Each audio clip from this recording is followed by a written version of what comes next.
আপনি কাকে দালালি করতেছেন? আপনি দালাল। আপনি যে চাঁদাবাজ বানাইছে যে রাকিবুল ইসলাম সে পালাই গেছে ভাই, যুবলীগের যে সহসভাপতি মহানগর দক্ষিণের ভাই, তাকে অলরেডি এরা সাইড করে দিছে ভাই। অ্যাকিউজ সাজানো হইলো, কেন সাজানো হইলো? ওই যে সাওয়াল আমার পা কেটে দিয়েছে। এই যে এই চশমা কোনটা ওই ভাই একটু বলছেন কাকে এটা যে মানে তো ওই লোকের নাম কি? এই যে এই মারছে ভাই। কেন ভাই? ভাই শুনেন, আপনি এই লোক নাম কি? রাকিবুল ইসলাম। তোর গায়ে যে হাত দিছে, ভয় যা করছে তোকে মানে ভয় পাইছে তো নাকি? ভাই দাঁড়ান, যার পক্ষে আপনি কথা বলছেন সে যুবলীগের মহানগর দক্ষিণের সহসভাপতি, আপনি জানেন? আপনি? শুধু না জুলাই হত্যা মামলার মোহাম্মদপুর থানায় দুইটা মামলায় জুলাই হত্যা মামলার আসামি। আপনি মারলেন কেন এই ছেলেটা?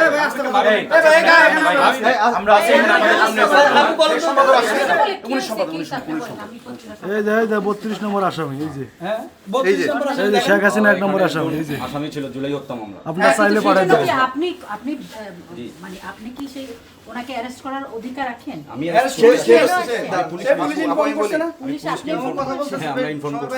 আচ্ছা, কোন পুলিশ নিয়ে আসছেন? এই যে ওনাকে কি আপনি যখন আসছেন তখন ওনাকে নিয়ে আসছেন না?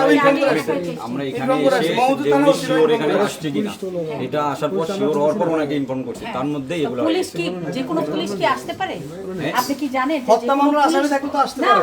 পারবে না কেন? না পারে না। শুনেন, দাঁড়ান। আমি আইন জানি, আইন সম্পর্কে হত্যা মামলার আসামি শুনেন, আপনি আরে শাউট করেন কে আসতে বলেন। আপনি কি দালালি করতেছেন? আওয়ামী লীগের দালালি করতেছেন? আপনি কাকে দালালি করতেছেন? আপনি দালাল। আপনি আওয়ামী লীগের এক আদলি লেখেন এখানে। আপনি আওয়ামী লীগ সবাই লেখেন। আপনি উনি হচ্ছে আওয়ামী লীগের দালালি করতে আসছে। তাহলে আপনি ছাত্র হত্যার বিরুদ্ধে আপনি শেখ হাসিনার পক্ষে, আপনি শেখ হাসিনার পক্ষে, আপনি আওয়ামী লীগের পক্ষে কাজ করেন, আপনি আওয়ামী লীগের এজেন্ডা বাস্তবায়ন করতে যাচ্ছেন। তা না হইলে এই ছেলেটাকে আবার তোর স্টেটমেন্ট দিবে। আমি পক্ষে, হ্যাঁ আপনি বলেন আমি পক্ষে কি বিপক্ষে সেটা জবাব দিকে আপনি বললেন তো। আমি জুলাই আন্দোলন করি, আপনাকে ইয়া করতে হবে। হ্যাঁ অবশ্যই করতে হবে। আমি এইটা গণতান্ত্রিক বাংলাদেশ, হ্যাঁ অবশ্যই করতে হবে। অবশ্যই, হ্যাঁ আপনি আওয়ামী লীগের পক্ষে থাকলে আমি তো জুলাই আন্দোলনকারী, আপনি আমাকে জবাব দিতে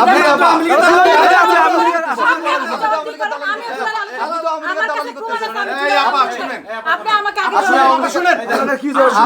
জুলাই হত্যা ওনাকে জবাব দিতে আমি জুলাই আন্দোলনকারী, আগে আমাকে আপনি জবাব দিতে। তার আগে কি বলছেন আপনি? আমি আপনাকে আপনি কি কিছু বলছেন? আমি কিছু করেন যে আপনি আওয়ামী লীগের দালাল, আপনি বলেন না আসামির পক্ষে, আপনি আওয়ামী লীগের পক্ষে কথা বলছেন। আপনার কি আপনি জবাব দিয়ে নিতে বাধ্য? আরে বাবা, কেন আমার কি আমিও তো বললাম জুলাই, আমি এক জুলাই হত্যাকারী দোষর আপনি, তাহলে আমি তো কথা বলবো অবশ্যই আপনার বিপক্ষে। এই ছেলেটাকে কিভাবে এই ছেলেটাকে কিভাবে অ্যাকিউজ করা হলো? এই ছেলেটাকে আপনি আমার পত্রিকা অফিসে কেন আসছেন? হ্যালো, আপনার একজন আসামিকে আসবে না। এইখানে ভাই ছেলেটাকে ভাই মানে একদম চাঁদাবাজ বানাই দিছে ভাই ছেলেটাকে। আচ্ছা, পুলিশকে ইনফরমেশন করে এসে একদম ভিডিও করে সব আমাদের সামনে ভিডিও আছে, ছেলেটাকে চাঁদাবাজ বানাই দিছে। আর যে চাঁদাবাজ বানাইছে যে রাকিবুল ইসলাম সে পালাই গেছে ভাই, যুবলীগের যে সহসভাপতি মহানগর দক্ষিণের ভাই, তাকে অলরেডি এরা সাইড করে দিছে ভাই, চাঁদাবাজ বানাই দিছে। আপনি কি একটা আসামির পক্ষ নিচ্ছেন? আপনি কি আসামির পক্ষ নিচ্ছেন? 32 নম্বর আসামি, যে মামলা আসামি 1 নম্বর আসামি, আপনি আসামির পক্ষ নিচ্ছেন? আমি জুলাই যোদ্ধা, আপনি জুলাই যোদ্ধা হয়ে কি আসামির পক্ষ নিচ্ছেন? আপনি বাংলাদেশে কি শুধু আমি তো বলি না আমরা যারা জুলাই যোদ্ধা তারাই থাকবো, আমরা যারা জুলাই যোদ্ধা তাদের জন্য কি বাংলাদেশ? তাহলে হত্যাকারীরা থাকবে? আমরা যারা জুলাই যোদ্ধা আমি তো জুলাই যোদ্ধা, এখন আমি কি শুধু বাংলাদেশে থাকবো? সবাই কেন না, আমি তো জুলাই যোদ্ধা, সবাই থাকবে, কিন্তু একজন আসামি থাকতে পারে না।